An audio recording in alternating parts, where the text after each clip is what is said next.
Hello friends, welcome to my channel Marathi corners. तर friends, आजच्या व्हिडिओमध्ये बघणार आहोत आपण की होममेड प्रोटीन पावडर कशा पद्धतीने बनवलं जातं. तर त्यासाठी लागणारे इंग्रेडिएंट्स म्हणजे पदार्थ मी घेतलेले आहेत.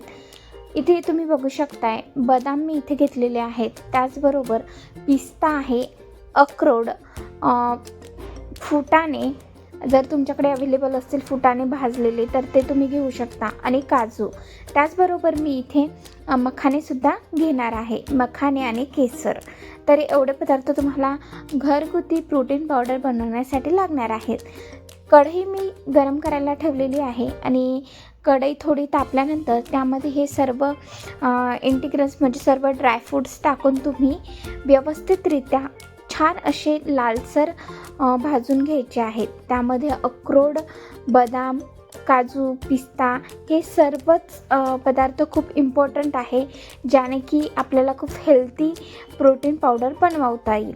तर इथे मी छानपैकी परतून घेणार आहे. छान असं लालसर होईपर्यंत हे सर्व ड्रायफ्रूट्स तुम्हाला परतून घ्यायचे आहेत.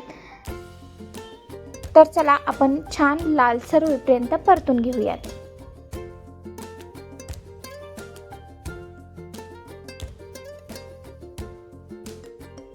तर इथे तुम्ही बघू शकताय, छान सर्व ड्रायफ्रूट्स खूप अगदी लालसर रंगाचे झालेले आहेत.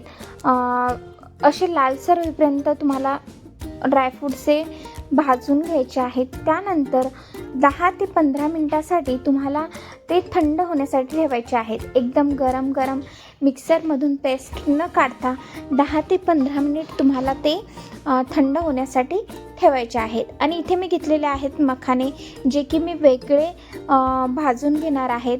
यालासुद्धा लालसर कलर येईपर्यंत हे मखाणे संपूर्ण भाजून घ्यायचे आहेत. त्यानंतर आपण या सर्व ड्रायफ्रूट्समध्ये ॲड करायचे आहेत. तर इथे मी प्रत्येकी 50-50 ग्रॅम सर्व ड्रायफ्रूट्स घेतलेले आहेत, आणि तुम्ही बघू शकताय संपूर्ण ड्रायफ्रूट्स किती व्यवस्थित असे लालसर होईपर्यंत मी भाजून घेतलेले आहेत. यामध्ये तुम्हाला तूप किंवा तेल ॲड करण्याची कुठलीही गरज नाही आहे. कुठलाही ॲड न करता तसेच तुम्हाला परतून घ्यायचे आहेत. तर हे सर्व मिक्स करून मी परत 10 ते 15 मिनटासाठी थंड होण्यासाठी ठेवलेलं होतं, आणि नंतर मी हे सर्व पदार्थ, सर्व ड्रायफ्रूट्स हे मिक्सरमधून बारीक पेस्ट बनवून घेणार आहे.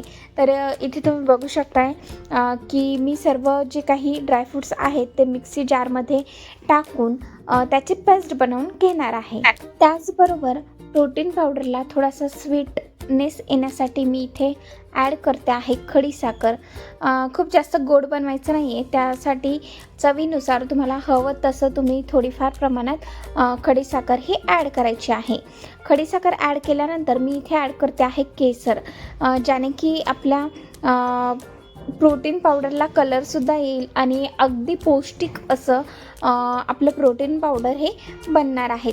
तर इथे तुम्ही बघू शकताय, मी केसर आणि खडीसाखर ॲड करून घेतलेली आहे, आणि हे सर्व मिश्रण जे आहे, जे सर्व काही ड्रायफ्रूट्स आहेत त्याची व्यवस्थित अशी बारीक पेस्ट बनवून घेणार आहे. जशी की आपली आपण जेव्हा मेडिकलमधून किंवा कुठलंही विकतचं प्रोटीन पावडर घेतो त्या पावडरची जशी कन्सिस्टन्सी असते त्याच प्रमाणात आपण अगदी बारीक अशी पेस्ट बनवून घ्यायची आहे. तर तुम्ही इथे बघू शकताय की मी अगदी बारीक अशी ड्रायफ्रूटची पेस्ट बनवून घेतलेली आहे, आणि हेच असणार आहे आपलं प्रोटीन पावडर.